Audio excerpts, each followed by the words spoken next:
Արցախը Հայաստան է եւ վերջ։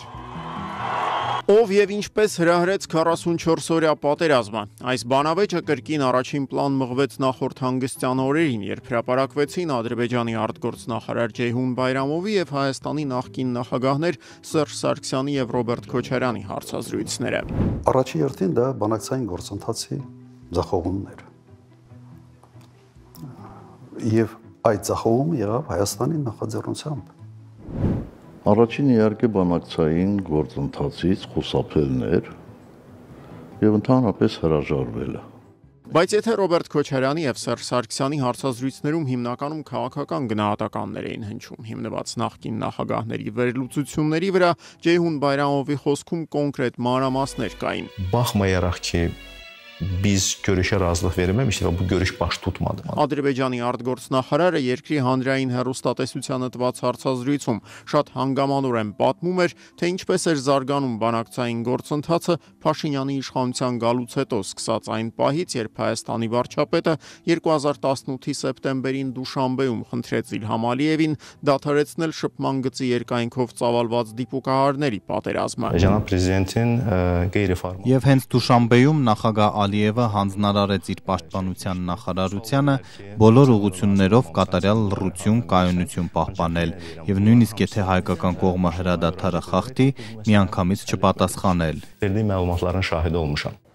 Սակայն 6 ամիս անց արդեն 2019-ի մարտի 29-ին ԵԱԿ Մինսկի խմբի միջնորդությամբ Վիեննայում Փաշինյան-Ալիև հերթական հանդիպմանը Ադրբեջանի արտգործնախարարի խոսքով Հայաստանի վարչապետն արդեն կտրուկ փոխել է դիրքորոշումն ու տոնայնությունը եւ ըստ Բայրամովի բացեի բաց հայտարարել, թե չի կարող եւ չի լուծելու Ղարաբաղի խնդիրը։ Gətirir ki, mən bunu etsəm məni öldürərlər. Դուք ուզում եք, որ ինձ սպանեն, ըստ Բայրամովի Ալիևին հռետորական հարց է տվել Փաշինյանը, ինչին ի պատասխան Ալիևն ասել է, թե ընդհանրապես չի ցանկանում որևէ մեկին սպանել, բայց դա չի նշանակում, որ ադրբեջանական տարածքները պետք է օկուպացված մնան։ Հետաքրքրականն այն է, որ Նիկոլ Փաշինյանը Բայրամովի այս պնդումներն ըստ էության չհերքեց, միակ քիչ թե շատ առարկայական հակափաստարկը, որն ի վիճակի էր ներկայացնել Հայաստանի վարչապետը հետևյալն էր. Բայրամովը Վիեննայի հանդիպմանը ներկա չի եղել։ Բանավոր ժանրը ինքը շատ վտանգավոր ժանր է, որովհետև բանավոր ժանր նույնիսկ հրապարակային տեսախցիկների առաջ արած հայտարարությունների վերաբերյալ հետո լինում են տարընթերցումներ։ Հետո պարզվում է, որ մի կողմը այլ բան է ասել, մյուս կողմը այլ բան է հասկացել, եւ հետեւաբար այդ ժանրը ես համարում եմ բացարձակապես անօգուտ։ Բայց եթե Ադրբեջանից հնչող բացահայտումներին Փաշինյանն արձագանքում էր միայն լրագրողների համառ հարցադրումներից հետո, ապա Ռոբերտ Քոչարյանի եւ հատկապես Սերժ Սարգսյանի հարցազրույցները մի քանի օր շարունակ վարչապետի հայտարարությունների, հարցազրույցների, Facebook-յան ստատուսների եւ սոցցանցային լայվերի հիմնական թեմաներն էին։ Նախկին նախագահներին Փաշինյանն անդրադառնում էր անթաքույց հաճույքով եւ իրեն բնորոշ ոճով։ Լավ, ես շնորհավորում եմ Սերժ Սարգսյանին, որ տենց մեծ հաջողություն ունի։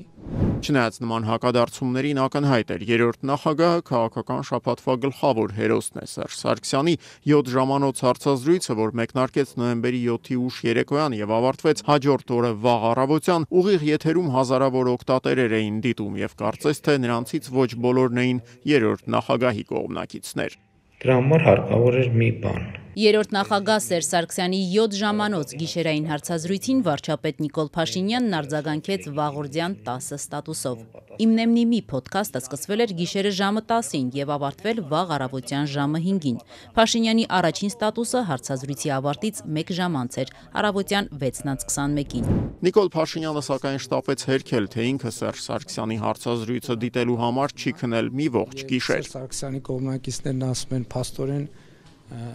Պաստորին ասում են Փաշինյանը գիշերը չի քնել եւ բան արել, նայելա Սերժ Սարգսյանի հարցազրույցը, ես տանպես ամեն օր իմ աշխատանքային ժամը սկսվում է 5-ին, ժամը 5-ին եւ պիտի անկեղծ ասեմ, որ նույնիսկ ես որ իմացա, որ 5 թե 7 ժամանոց, այսինքն ես չգիտեի, որ նոր ավարտվել այդ հարցազրույցը ընդհանրապես եւ 2 հոգու հավաքել եւ 5 ժամ խոսալ, այդ նշանակում է մարդը բան ունի, շփման ինչ որ խնդիր ունի։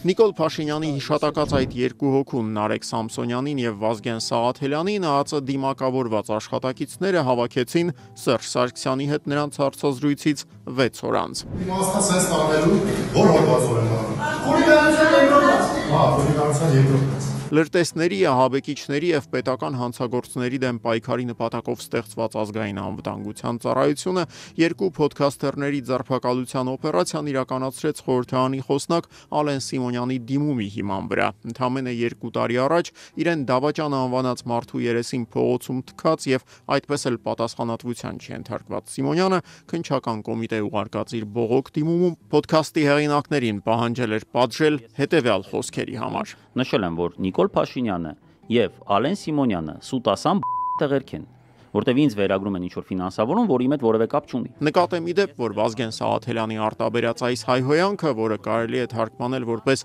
հնագույն մասնագիտության տեր կնոջ զավակ, առաջին անգամ չէ, որ Ալեն Սիմոնյանին անհարմարություններ է պատճառում։ Ավելի քան 5 տարի առաջ 2020-ի գարնանը այն ժամանակ ազգային ժողովի փոխխոսնակի պաշտոնը զբաղեցնող Սիմոնյանի եւ քաղաքպայմանագրի նախկին համակիր Արթուր Դանիելյանի միջև ծեծկրտուքը կրկին այս չարաբաստիկ բնորոշման պատճառով էր։ Բարև Արտուր, որին ի պատասխան լսեցի հետևյալը բարև տղա։ Ընդհանրապես այս շաբաթն Ալեն Սիմոնյանի համար այնքան էլ բարենպաստ չէր 2026 թվականի բյուջեի խորհրդարանական քննարկումներն անցնող օրերին երկու անգամ տապալման եզրին հայտնվեցին, երկու անգամ էլ իշխող քաղաքացիական պայմանագրի անդամների պատճառով հարցեր առաջացնելով Սիմոնյանի խորհրդարանը կառավարելու ունակությունների վերաբերյալ։ Կենտրոնական ամբիոնի մոտ եմ հրավիրում Պաշտպանության եւ անվտանգության հարցերի մշտական հանձնաժողովի նախագահին 20 րոպե ընդմիջում Մարգարի գործընկեր։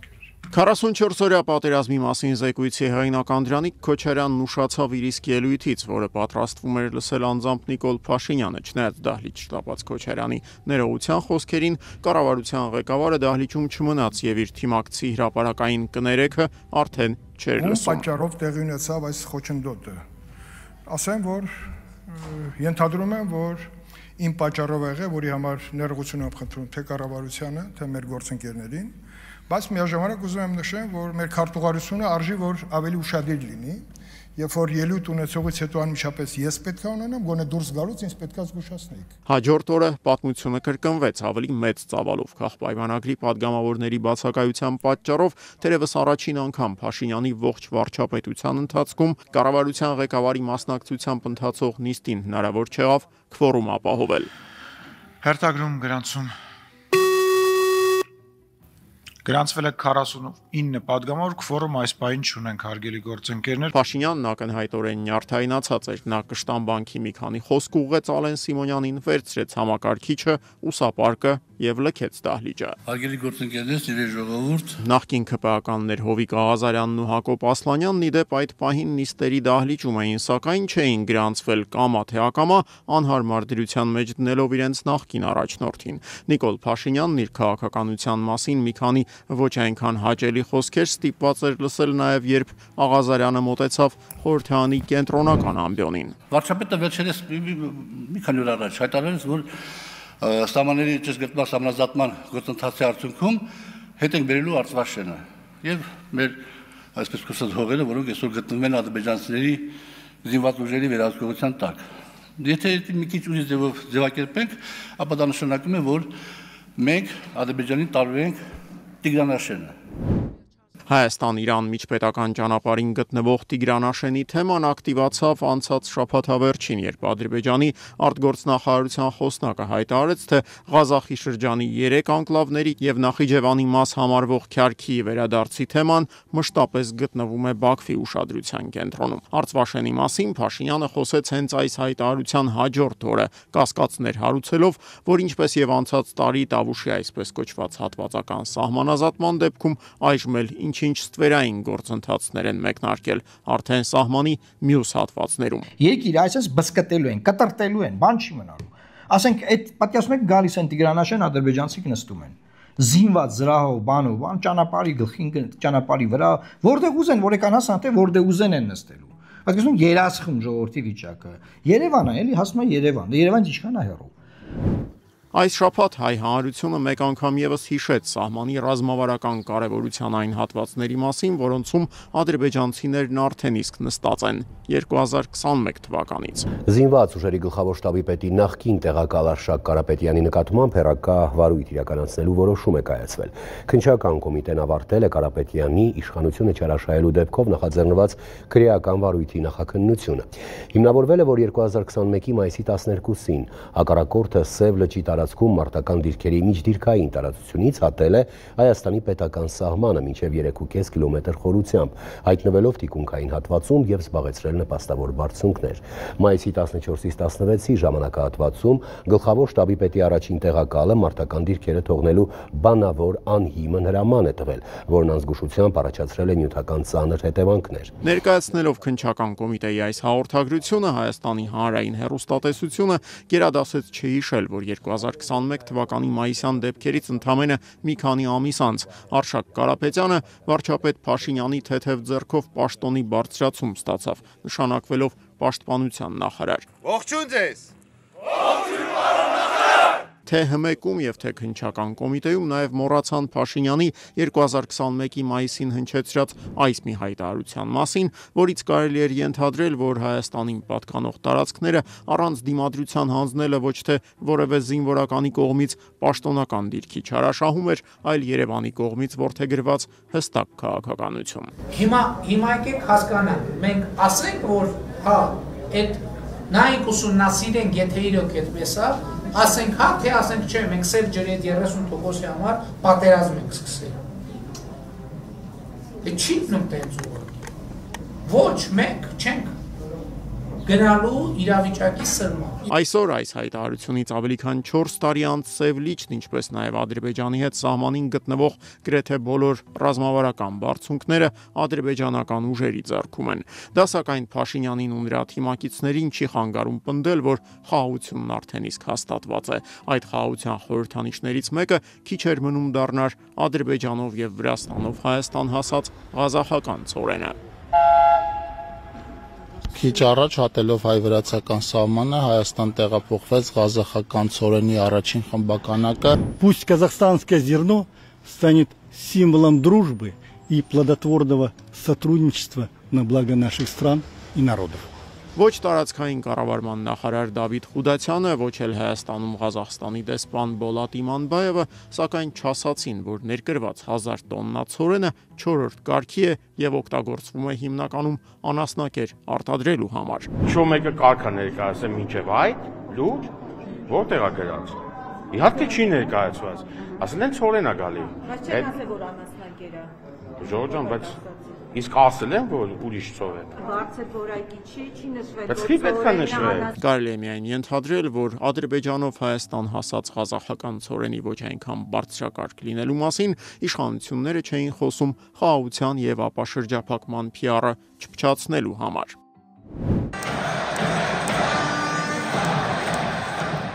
Եվ վերջում ֆուտբոլի մասին։ Այս շաբաթ Հայաստանի ազգային հավաքականը վերջնականապես հրաժեշտ տվեց աշխարհի առաջնության ընտրական փուլի F խմբից դուրս գալու հույսերին, սեփական հարկի տակ 0-1 հաշվով պարտվելով հունգարացիներին։ Ինչպես հավաքականի նախորդ գրեթե բոլոր խաղերում այս անգամ էլ ամենահետաքրքիր իրադարձությունները ծավալվում էին պահեստայինների նստարանի մոտ։ Գլխավոր գործողանձն էլ ընտրանում Արզիչ Եղիշե Մելիքյանն էր, որը Հունգարիայի հետ խաղում նաև հաջողացրեց դեղին քարտ ստանալ։